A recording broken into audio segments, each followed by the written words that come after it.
You're always complaining about being cold, my mother-in-law remarked, her tone tinged with irritation. So, I went ahead and set up a bonfire in the yard for you. Go on, warm yourself up out there before you turn into an icicle. She gestured towards the backyard, visible through the window. Curious, I followed her pointing finger, only to be met with a sight that filled me with despair. My name is Rosetta. I'm 27 years old, a working housewife who juggles part-time shifts at a nearby supermarket. My husband Andy is 29, 2 years my senior, and works in an office. Together, we have a 1-year-old son named Daniel. Around a year before Daniel was born, we made the decision to move in with Andy's family. With his father's passing before our marriage and his mother living alone, it made sense financially to share a home and save money for our child. However, since then, the subtle jabs from my mother-in-law have only increased. After giving birth, I took a step back from my job to focus on Daniel. However, my mother-in-law wasn't pleased. I can take care of Daniel. Why don't you work outside? She'd say, implying it was the norm for a daughter-in-law to work when living together. She labeled me lazy for staying home. Adding insult to injury, she criticized my weight gain post-childbirth, accusing me of laziness. Despite feeling unwell, I resumed work, but I chose part-time hours to be with Daniel. Yet my mother-in-law wasn't satisfied. Can't you work more? She'd demand. I could, but Daniel was still young, and I yearned for more time with him. However, expressing this only earned me more disdain. Oh, are you implying dissatisfaction with my care? I raised Andy. I can raise a child better than you, who fell ill right after childbirth. Just work longer hours, she retorted. I felt overwhelmed by her attitude, so I confided in Andy. Hoping for support, I explained, she wants me to work more, but I don't want to sacrifice time with Daniel. Can you talk to her? Disappointingly, Andy sided with his mother. Mom knows best about raising kids. You're only working part-time, right? We're here to save money, so just do as she says. Besides, you hadn't lost your post-pregnancy weight, he scoffed, echoing my mother-in-law's criticisms and urging me to work harder. One day, my mother-in-law decided to take matters into her own hands by calling my workplace and persuading them to increase my hours. Her connection with the part-time leader at the supermarket ensured my compliance. Unable to oppose this decision, I found myself juggling longer shifts alongside the already burdensome household chores. I barely had a moment for Daniel amidst the relentless demands. Leave Daniel to me, my mother-in-law would insist. You focus on work and house chores. And mind you, you haven't shed any weight yet, have you? It's rather unsightly, she'd remark, her criticisms cutting deep. Yet when Daniel needed attention or made a mess, suddenly, I was expected to intervene promptly. You're his mother? Handle it. Can't you discipline him properly? She'd scold, adding another layer of pressure. One particularly frustrating day, as I diligently cleaned the yard per my mother-in-law's instructions, Andy's criticism stunned. Why are you so dirty? Don't come in the house like that, he chided, oblivious to my efforts. Feeling unjustly attacked, I snapped back, airing my grievances about the unequal distribution of household responsibilities. His reaction was dismissive, directing me to another room without so much as a glance. Fed up with the situation, I made a decision. Despite most of my salary going towards household expenses, I began documenting my mother-in-law and Andy's behavior. I recorded their words on my phone and meticulously chronicled daily events in a diary. It was a step towards reclaiming my voice and asserting my worth. On a chilly winter day, I gathered the courage to ask Andy for some money to invest in winter clothes. Why do you need new ones? He retorted, dismissing my request. You earn so little yet desire luxuries. Your old ones should suffice. Besides, they don't fit anymore, he added, not hesitating to critique my weight gain. With a begrudging gesture, he tossed a $50 bill my way. That should cover a few items, he remarked brusquely. Though I knew $50 wouldn't stretch far, I accepted it gratefully, silently plotting my exit from Andy's family home. On my way back from work, I stopped by a store and purchased a much-needed down jacket, a small step toward reclaiming some sense of comfort and security. However, my relief was short-lived. The following day, to my dismay, my new down jacket was nowhere to be found. Confused and frustrated, I approached my mother-in-law, who lounged leisurely in the living room. Have you seen my down jacket? I inquired. Her response left me speechless.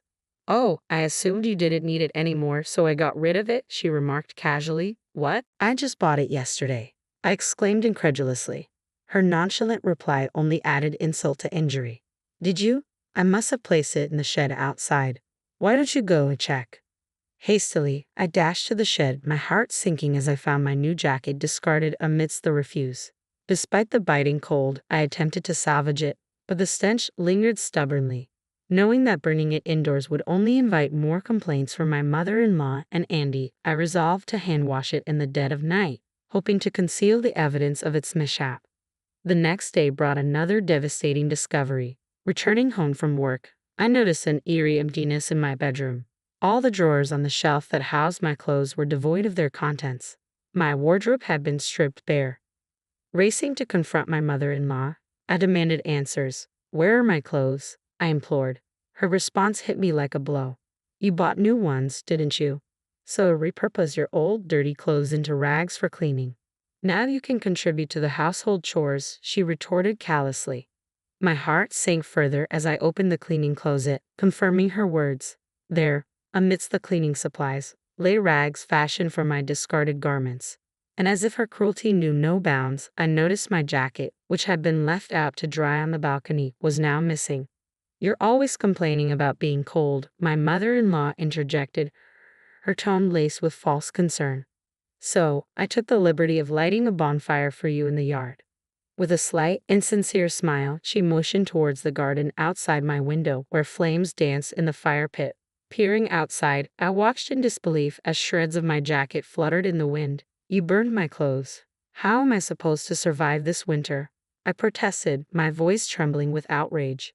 But my mother-in-law remained indifferent to my distress. You're chubby, so you'll be fine, she quipped callously before sauntering away, a smirk playing on her lips. I was left speechless, grappling with a mixture of fury and despair. With trembling hands, I hastily gathered my essentials. My diary, phone, and precious Daniel wrapped snugly in my only remaining coat. Ignoring the biting cold, I fled from Andy's house, clad only in a thin t-shirt, as heavy snowflakes cascaded around me. Panic surged through me as I realized the gravity of my situation. Thankfully, a compassionate neighbor, who had always harbored suspicions about my strained relationship with my mother-in-law, came to my aid.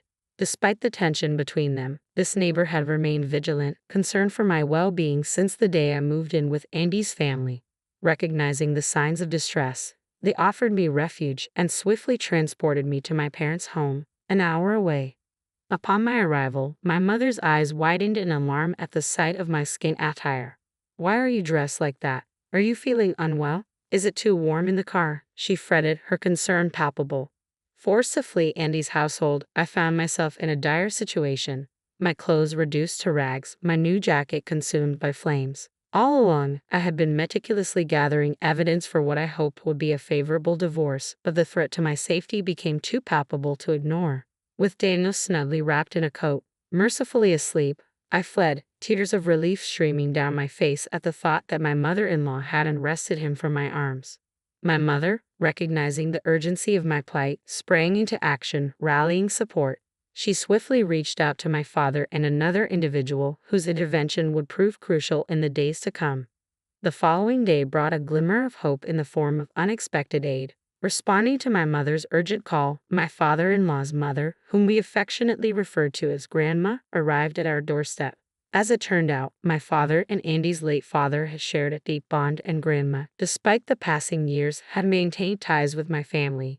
Our connection through these familial bonds had initially brought Andy and me together, forging the path to our marriage. Before our union, Auntie, Grandma's daughter and Andy's mother, had exuded warmth and kindness towards my parents. However, the relentless pressure and harassment from Andy's mother gradually tainted Andy's demeanor, transforming his once affable nature into cold indifference towards me. As I laid out the evidence before Grandma, her fury mirrored that of my parents. Without hesitation, she sprang into action, swiftly contacting a lawyer to initiate divorce proceedings. In a matter of days, arrangements were made, and we, accompanied by my parents and Grandma, embarked on a visit to Andy's family home, leaving Daniel in the capable care of my nearby sister. Upon our arrival, my mother-in-law's reaction was predictably hostile. "Where's Daniel, you kidnappers?" she bellowed as she stormed out of the house. However, Grandma, undeterred, stepped forward to challenge her accusation. Who are you calling the kidnapper, you money grubber? She retorted, her voice dripping with disdain. Andy, apparently having taken time off work for the occasion, joined us as we gathered to discuss the impending divorce, Daniel's custody, and the fate of the family property. As tensions simmered, the lawyer laid out the plan. We're here to address Rosetta and Andy's divorce, determine custody arrangements for Daniel, and discuss the sale of this property, he announced solemnly. Andy scoffed at the notion of selling the property. What do you mean by selling the land? It's Dad's ancestral home, and Mom inherited it. You can't just sell it, he interjected derisively. The lawyer, however, remained unfazed, presenting a document outlining the overdue land rent payments spanning several years since Andy's father's passing. While the building may be under Andy's mother's ownership, the land itself belongs to Andy's father's family, the lawyer explained calmly. We've been lenient regarding the unpaid land rent, but now it's time to settle the debt and proceed with the sale. The document detailed the accumulated rent for the land over several years following the passing of my father-in-law. As my mother-in-law scanned the figures, a look of shock crossed her face. How can we pay this all of a sudden? She exclaimed in disbelief. Grandma swiftly silenced her with a stern quiet before addressing the issue at hand. We've been sending you notifications every month. You chose to ignore them, she rebuked. And more importantly, you need to make amends for how you've treated Rosetta. Unmoved, my mother-in-law attempted to deflect the blame. Rosetta's accusations. She's just my daughter-in-law. Why should it concern anyone else? She argued defiantly. She's probably making things up. She's always been deceitful, finding excuses to avoid chores and work. My mother-in-law continued, her voice rising in frustration as she directed her accusations towards Grandma.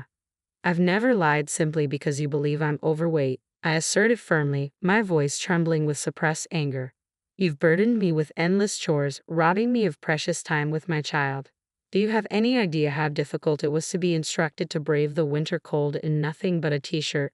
You've been spreading these falsehoods to anyone who will listen, always eager to shirk responsibility, my mother-in-law retorted with a smug grin. However, her confidence waned when I played back the recorded snippets of her and Andy's snide comments from my phone. That's fabricated, she exclaimed, her facade faltering. In a moment of frustration and desperation, I dashed to the closet, snatching up a rag crafted from my discarded clothes. Slamming it onto the table, I challenged her, how do you explain this? My clothes reduced to rags, just as captured in the recording. Enough, Rosetta. Perhaps Mom's actions were a tad extreme, but let's not overlook the fact that your lack of effort only fueled her frustration, Andy interjected, his tone laced with condescension. Before pointing fingers, take a moment to reflect on your own actions. Excuse me, are you blind? Since moving here, I've shed at least 22 pounds, he continued defensively. The reason my clothes don't fit isn't because I've gained weight, but because I've lost it so rapidly. Everyone except you and Mom is concerned about how thin I've become. Andy's words seemed to dawn on him as he acknowledged the extent of my weight loss. I deeply regret entrusting Rosetta to your care, my father chimed in, his voice tight with restrained anger. Clenching his fists on his lap, he fixed the steely gaze on Andy and the others. But I've been the primary caregiver for Daniel, Andy persisted, his determination evident. Rosetta simply isn't equipped to handle him. We're prepared to take this to court to ensure we retain custody of Daniel. Indeed, courts typically lean towards the mother's favor, the lawyer interjected calmly, his tone carrying an air of authority. But consider this, would they entrust Daniel to individuals who fail to even notice Rosetta's dramatic weight loss? Can you afford the expenses associated with hiring a lawyer and covering court fees? Furthermore, I will also be pursuing claims for alimony and land rent for this property. The gravity of the situation seemed to dawn on my mother-in-law.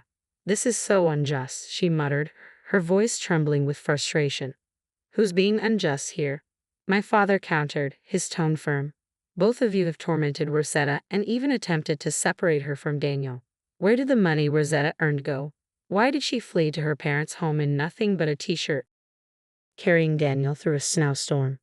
My usually reticent mother-in-law's facade crumbled as she began to weep, casting blame on my mother-in-law.